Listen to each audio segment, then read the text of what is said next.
Հայաստանի Հանրապետության ոստիկանության արտաքին ծառայության ստորաբաժանումների արտակարգ ռեժիմով ծառայությունը շարունակվում է հանրապետության ողջ տարածքում։ Դրան զուգահեռ տարբեր վարչական շրջաններում իրականացվում են հատուկ միջոցառումներ, ապահովելով Պարետի որոշումների պահանջների կատարման նկատմամբ հսկողություն։ Ընդհանուր առմամբ արտակարգ դրության իրավական ռեժիմի կանոնները խախտելու փաստերով մինչ օրս կազմվել է 43536 արձանագրություն, իսկ հունիսի 22-ին իրականացված արտակարգ ռեժիմով ծառայության ընթացքում հայտնաբերվել է իրավախախտման 1595 դեպք։ Արտակարգ ռեժիմով ծառայությանը ներգրավված են նաև ազգային անվտանգության ծառայության, դատական ակտերի հարկադիր կատարման ծառայության եւ ռազմական ոստիկանության ծառայողները։ Բացի այդ, ոստիկանության կարգախմբերը համագործակցելով տեսչական մարմինների հետ ստուգայցերի միջոցով արդյունավետ հսկողություն են իրականացնում բակերում, ինքնամեկուսացման ու մեկուսացման վայրերում, հոգեհանգստի եւ հուղարկավորության արարողությունների ընթացքում, առևտրի եւ հասարակական սննդի բնագավառում գործունեություն ծավալող օբյեկտներում։ Հարգելի քաղաքացիներ, ոստիկանության արտակարգ ռեժիմով ծառայությունը շարունակվում է, պահպանեք արտակարգ դրության իրավական ռեժիմի կանոնները։ Պարետի որոշումներով ի թիվս այլ պահանջների մարդիկ դիմակ պետք է կրեն ոչ միայն կանգառներում, հանրային տրանսպորտից եւ տաքսիներից օգտվելիս, այլև հանրային բացօթյա վայրերում, այդ թվում բակերում։ Արտակարգ դրության իրավական ռեժիմի կանոնների պահպանման նկատմամբ հսկողության շրջանակներում ոստիկանության կարգախմբերը ամենօրյա ռեժիմով ուժեղացված ծառայություն են իրականացնում նաեւ բակերում, հայտնաբերելով սահմանված կարգի խախտման դեպքեր։ Անցած 10 օրվա ընթացքում բակերում իրականացված ստուգումների արդյունքում դիմակ չկրելու համար 1264 անձի նկատմամբ կազմվել է արձանագրություն։ Հարգելի քաղաքացիներ, նոր կորոնավիրուսի տարածումը կանխելու նպատակով անհրաժեշտ է խստագույնս պահպանել արտակարգ դրության իրավական ռեժիմի կանոնները։ Բակերում ուժեղացված ստուգայցերն ամենօրյա են։ Հունիսի 23-ին ոստիկանության Երևան քաղաքի վարչության քրեական հետախուզության բաժնի ծառայողներն իրացնելով ձեռք բերած օպերատիվ տվյալները բարեկապահակետային ծառայության գնդի 3-րդ հատուկ գումարտակի ծառայողների հետ Նորագավիթի տներից մեկում հայտնաբերեցին եւ ոստիկանության Երևան քաղաքի վարչություն բերման ենթարկեցին 2019 թվականի դեկտեմբերից Դիլիջանի բաժնի կողմից սպանության մեղադրանքով հետախուզվող 35-ամյա մի տղամարդու խափանման միջոցը կալանք։ Դեպքի մանրամասներին կանդրադառնանք առաջիկայում։ Ծանուցում ենթադրյալ հանցանքի մեջ կասկածվողը կամ մեղադրվողը համարվում է անմեղ, քանի դեռ նրա մեղավորությունն ապացուցված չէ Հայաստանի Հանրապետության քրեական դատավարության օրենսգրքով սահմանված կարգով, դատարանի օրինական ուժի մեջ մտած դատավճռով։ Դեպքը 2018 թվականի ամռանն էր կատարվել Էրեբունի վարչական տարածքում։ Հուլիսի 14-ի առավոտյան Արցախի փողոցի շենքերից մեկում ինչ-որ մեկը օգտվելով դուռը բաց լինելու հանգամանքից բնակարանից բացահայտ հափշտակել էր տանտիրուհու դրամապանակը։ Կինը փորձել էր բռնել կողոպտողին, չէր հաջողվել։ Կատարվածի վերաբերյալ ոստիկանության Էրեբունու բաժնում հաղորդում էր ստացվել դեպքից մոտ 2 ժամ անց։ Իրավապահներն Արցախի փողոց էին մեկնել զրուցել տուժողի հետ, դրամապանակում փող, բանկային քարտեր ու բանալի էր եղել։ Կողոպուտի փաստով հարուցվեց քրեական գործ։ Էրեբունու ոստիկանները բացահայտման ուղղությամբ անհրաժեշտ միջոցառումներ ձեռնարկեցին, սակայն հանցագործությունը բացահայտել չհաջողվեց։ Կողոպուտը կատարած անձի ինքնությունը պարզելու, նրան ու գողոնը հայտնաբերելու ուղղությամբ միջոցառումները շարունակվեցին։ Հետևողական աշխատանքի շնորհիվ դեպքից 2 տարի անց հանցագործությունը բացահայտվեց։ Օպերատիվ տեղեկություններ ստացվեցին, որ կողոպուտը հնարավոր է կատարած լինի Մասիս քաղաքի 55-ամյա մի բնակիչ։ Հունիսի 22-ին ժամը 14-ի սահմաններում Էրեբունու ոստիկանները նրան բերման ենթարկեցին բաժին, ապա ներկայացրին դեպքի նախաքննությունը վարող մարմնին։ Տղամարդը ձերբակալվել է, հարուցված քրեական գործի նախաքննությունը շարունակվում է։ Հունիսի լույս 22-ի գիշերը ժամը 2-ի սահմաններում ոստիկանության Թումանյանի բաժնի ծառայողները բնապահպանական ոլորտի իրավախախտումներ հայտնաբերելու եւ կանխարգելելու նպատակով Մարց գյուղից Լորուտ տանող ճանապարհին ստուգել են Ահնիձոր գյուղի 56-ամյա մի բնակչի փայտանյութով բեռնված գազ 5312 մակնիշի մեքենան։ Վարորդը վարելափայտի օրինականությունը վկայող համապատասխան փաստաթուղթ չի ներկայացրել, հայտնել է, որ 3 օր առաջ բենզասղոցով իրենց գյուղի հանդամասում հատել է մեկ հաճարենի եւ տեղափոխում է ծանոթ տուն։ Մոտ 6 խորանարդ մետր փայտանյութով բեռնված մեքենան տեղափոխվել է ոստիկանության Թումանյանի բաժնի պահպանվող հատուկ տարածք։ Նշանակվել է մասնագիտական ստուգում, հանգամանքները պարզվում են, դեպքի առթիվ նախապատրաստվում են նյութեր։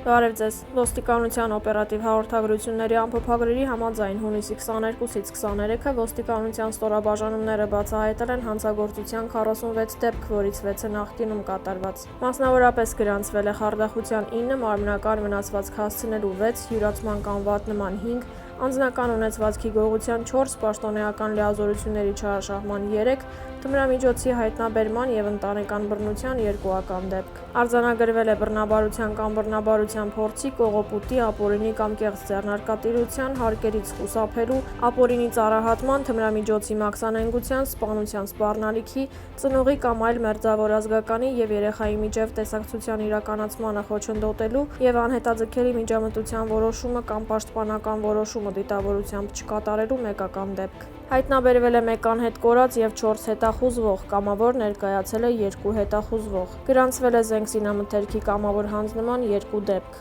Նախկինում կատարված հանցագործություններից բացահայտվել է անձնական ունեցվածքի գողության 2, մարմնական վնասվածք հասցնելու, խարդախության, բնակարանային գողության և կողոպուտի 1 ական դեպք։ Անցած 1 օրվա ընթացքում հանրապետությունում արձանագրվել է ճանապարհատրանսպորտային 8 պատահար, 11 մարդ ստացել է տարբեր աստիճանի մարմնական վնասվածքներ։ Հարգելի քաղաքացիներ, պահանջում ենք գիշերային ժամերին չիրականացնել հրավառություն։ Վարչական իրավախախտումների վերաբերյալ Հայաստանի Հանրապետության օրենսգրքի 180-րդ հոդվածը սահմանում է, որ գիշերային ժամանակ ժամը 23-ից 7-ը հրագործական արտադրատեսակներ օգտագործելն առաջացնում է տուգանքի նշանակում 100,000 դրամի չափով։ Ոստիկանությունն այս ուղղությամբ իրականացնում է կանխարգելիչ միջոցառումներ։ Կոչ ենք անում բոլորին չխախտել լռության կանոնները։ Բոլոր օրինախախտները կենթարկվեն պատասխանատվության։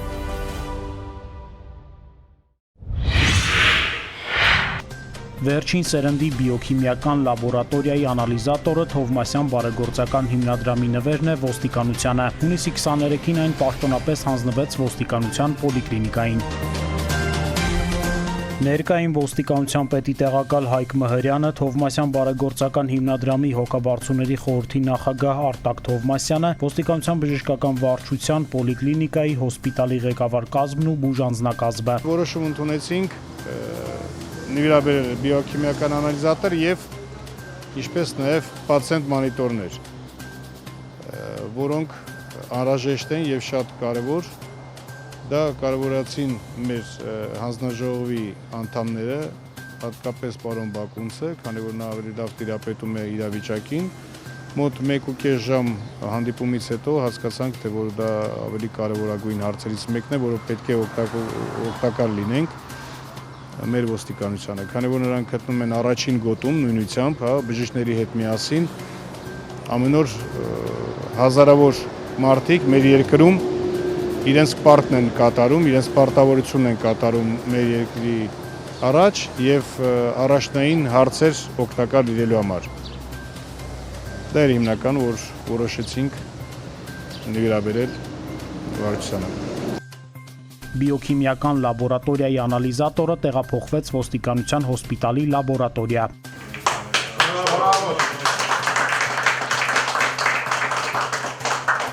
Այդ անալիզատորը, այդ գործիքը մեզ հնարավորություն է տալու դիֆերենցված ախտորոշումներ ունենալու մեր զինծառայողների, ինչպես նաև նրանց ընտանիքի անդամների, մեր թոշակառուների և թոշակառու ընտանիքի անդամների, որ կարողանանք լիարժեք ճիշտ բուժում նշանակելու և այդ բուժումը վարելու։ Դա այդ գործիքը մեզ հնարավորություն է տալու նաև համավարակի պայմաններում ունենալու ճշգրիտ պատասխաններ, որպեսզի հստակորեն իրականացնենք ճիշտ բուժական գործընթաց։ Հանգանակությունը կայացել է Թովմասյան բարեգործական հիմնադրամի նախաձեռնած «Միասին մենք կարող ենք» անձի COVID-19 միջազգային բարեգործական համերգ մարաթոնի ընթացքում, որի նպատակն է Հայաստանում արդյունավետ պայքար մղել համավարակի դեմ։ Ի դեպ նախաձեռնությանը միացել են 120-ից ավելի հայ և արտասահմանցի մշակութային գործիչներ։ Մոտ 1 ամիս առաջ տեղի ունեցավ օնլայն համերգ, նախաձեռնությունը Թովմասյան բարեգործական կազմակերպությանն էր և մեզ եղավ առաջարկ։ Իհարկե սիրով մասնակցեցինք ու այսօր արդեն, այսպես ասած, պտուղներն ենք այդ ամենի քաղում և այսօր այստեղ պարոն Թովմասյանի հետ համատեղ բերեցինք ու ներկայացրեցինք կոնկրետ ոստիկանության պոլիկլինիկայի նայոպետ Քսարք։ որից թվում է շատ ավելի շատ կհեշտացնի թե բժիշկների աշխատանքը եւ թե ավելի ժողովրդին ավելի արդյունք կտա այն մարդկանց, ովքեր որ խնդիրներ ունեն։ Իհարկե բոլորիս մեծ ջանքերի շնորհիվ տեղի ունեցավ եւ կայացավ այս ամեն ինչը, ինչի համար եւս մեկ անգամ Թովմասյան բարեգործական հիմնադրամին շնորհակալություն գլխավորության պարոն Թովմասյանը եւ իր ընտանիքին եւ ուզում եմ ասել, որ եւս մեկ անգամ մենք միշտ էլ պատրաստ ենք եւ աջակցելու ենք, լինելու ենք թե մեր բարեգործների եւ թե առաջին հերթին մեր ժողովրդի, մեր երկրի կողքին։ Բիոքիմիական լաբորատորիայի անալիզատորը հնարավորություն կտա սպասարկել ոստիկանության ողջ անձնակազմին, ոստիկանության վետերաններին եւ նրանց ընտանիքների անդամներին։ Մեծ բարձանքով կարող ենք ներկայացնել այս սարքը, քանի որ մենք սպասարկում ենք ոչ միայն ոստիկաններին, այլ նրանց ընտանիքների անդամներին։ Եվ վաղվանից արդեն բոլորը կարող են զգալ, ով սպասարկվում է մեզ մոտ, այդ սարքի հզորությունը։ Ոստիկանության բարձրաստիճան սպաները եւ բարեգործական հիմնադրամի ներկայացուցիչները շրջեցին ոստիկանության պոլիկլինիկայում, ծանոթացան պայմաններին։ Սարքավորումները շատ կարևոր դեր են խաղալու մեր ոստիկանության ծառայողների բուժման process-ը կազմակերպելու համար։ Թույլ տվեք խորին շնորհակալություն հայտնել ոստիկանության անունից եւ ոստիկանության պետի անունից Թովմասյան հիմնադրամին նմանատիպ նվերաբերում կատարելու եւ ես պետք է նշեմ, որ Թովմասյան հիմնադրամի կողմից սա առաջի դեպք չէ, վերջի ժամանակահատվածում հիմնադրամը նմանատիպ միջոցառումներ բազմակի է կատարել։ Կրկին անգամ շնորհակալություն։ Միասին մենք կարող ենք մարաթոնի ընթացքում հավաքագրված միջոցներով Թովմասյան հիմնադրամը նվիրատվություններ է կատարել Գյումրու եւ Վանաձորի ինֆեկցիոն հիվանդանոցներին եւ Պաշտպանության նախարարությանը։ Ուզում եմ հերթական անգամ շնորհակալություն հայտնել բոլոր մեր մասնակիցներին, թե համերգի, թե հանձնաժողովի, թե հանգանակողներին։ Եվ կարևորը որ մեր պլանավորված միջոցառումը գտնում է վերջում իր տեղը եւ հասնում է հասցեատերերին եւ կարողանում ենք օգտակար լինել մեր երկրին այս ոչ սովորական ժամանակահատվածում սարտարելու եւ կանգնելու նրանց կողքը։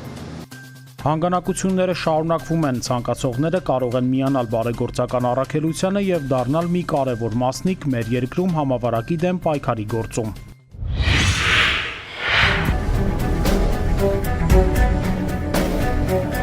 Մարդկությունն արդեն վաղուց անցյալ ժամանակով է խոսում ստրկատիրական կարգերի եւ հարաբերությունների մասին, բայց փաստացի ստրկացումն իր բոլոր արատավոր երևույթներով դրսևորվում է նաեւ մեր օրերում։ Մարդկանց օրգանների վաճառք, աշխատանքային ու սեռական շահագործում, ստրկություն կամ ստրկությանը նմանվող վիճակ։ Այս ամենը մեկ բառով կոչվում է թրաֆիքինգ։ Մարդու թրաֆիքինգը կամ շահագործումը անձի ազատության պատվի եւ արժանապատվության դեմ ուղղված հանցագործություններից է։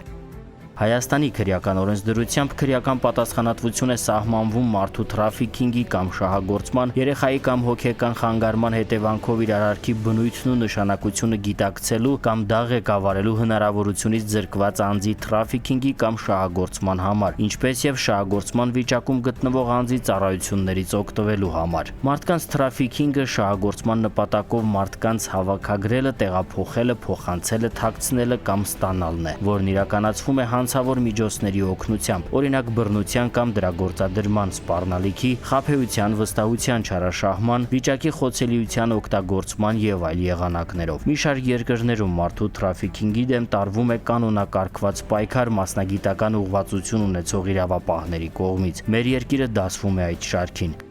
Քրեական ոստիկանության գլխավոր վարչությունում գործում է թրաֆիքինգի դեմ պայքարի բաժինը։ Որպես անդրազգային տարածված հանցագործություն, թրաֆիքինգի հակազդումը առանձին երկրների իրավապահ համակարգերի խնդիր լինելուց զատ նաև համընդհանուր մտահոգության առարկա է։ Այս հարթության վրա միջազգային իրավապահ համագործակցությունը մեծ հաշվով միշտ էլ դրական արդյունքներ է արձանագրել։ Օպերատիվ տեղեկատվության փոխանակումից մինչև համատեղ միջոցառումների իրականացում, քրեական ոստիկանության միջազգային կազմակերպության Ինտերպոլի հիմնական գործառույթներից է նաև թրաֆիքինգի դեմ պայքարը։ Առանձին ուշադրության առարկա է թրաֆիքինգի զոհ դարձած անձանց հասարակական բնականոն կյանքին ինտեգրումը, որը կանոնակարգվում է նաև օրենքով։ Այս կարևորագույն գործընթացը կյանքի է կոչվում նաև պետական եւ ոչ պետական կառույցների ու հասարակական կազմակերպությունների արդյունավետ համագործակցությամբ, որին բազմիցս անդրադարձել ենք։ Զոհի հասարակական բնականոն կյանքին վերաինտեգրվելու խնդիրը պատշաճ լուծելու համար անհրաժեշտ է, որ թրաֆիքինգի զոհ դարձած անձինք բարձրաձայնեն այդ մասին։ Դրանով նաև նպաստելով հասարակական իրազեկվածության մակարդակի բարձրացմանը, ինչը կանխարգելիչ նշանակություն ունի։ Մարդու թրաֆիքինգը կամ շահագործումը դասվում է լատենտային հանցագործությունների շարքին, ընդ որում խոսքը վերաբերվում է բնական լատենտայնությանը, երբ զոհը տարբեր պատճառներով, օրինակ թրաֆիքինգի վիճակում գտնվելուց ամաչելու, շահագործողների կողմից առկա սպառնալիքների հետևանքով չի դիմում իրավապահ մարմիններին, բայց կա եւս մի կարևորագույն հանգամանք։ Թրաֆիքինգի որոշ զոհեր չեն դիմում իրավապահ մարմիններին, վախենալով, որ իրենց էլ կենթարկեն քրեական պատասխանատվության, քանի որ նրանք նույնպես խախտել են որոշ օրենքներ։ Կեղծ փաստաթղթերով եւ ապօրինաբար են հատել պետական սահմանը, այդ երկրում զբաղվել են մարմնավաճառությամբ, որը արգելվում է եւ այլն։ Սակայն Հայաստանի քրեական օրենսդրությամբ ամրագրված է թրաֆիքինգի կամ շահագործման հետևանքով տուժած անձը, որը կատարել է ոչ մեծ կամ միջին ծանրության հանցագործություն, թրաֆիքինգի կամ շահագործման ենթարկվելու ընթացքում եւ հարկադրաբար, ապա ազատվում է այդ հանցանքների համար քրեական պատասխանատվությունից։ Լինենք իրազեկված եւ նաեւ դրանով միասին հակազդենք թրաֆիքինգին։